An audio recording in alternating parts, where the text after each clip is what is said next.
दिल्लीतील 900हून अधिक बाजारपेठा आज बंद राहणार। 1500 कोटींच्या व्यवहारावर परिणाम होणार। चांदणी चौकपासून लाल किल्ल्यापर्यंत सहानुभूती मार्च काढण्यात आला। मालेगावमध्ये 9 ठिकाणी ईडीची छापेमारी। बनावट जन्म आणि मृत्यू दाखले बनवल्याच्या प्रकरणात मनी लॉन्ड्रिंगचा गुन्हा दाखल। ईडीकडून मोठी शोध मोहीम सुरू। शिंदेंविरोधात व्यंगात्मक गाणं करणाऱ्या कुणाल कामराला हायकोर्टाचा मोठा दिलासा। चार्जशीट दाखल करेपर्यंत अटकेपासून अभय। मात्र कामरावरील दाखल गुन्हा रद्द करण्यास नकार।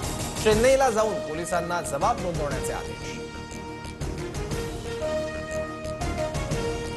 वेदा भाटकरांना दिल्ली पोलिसांकडून अटक। आज साकेत कोर्टात सुनावणी होणार। उपराज्यपाल सक्सेना यांच्या मानहानीबाबत तक्रारीनंतर कारवाई। भारतीय शेअर बाजारात मोठी पडझड। सेन्सेक्स 1000 अंकांनी कोसळला। निफ्टीमध्ये 340 अंकांची घसरण।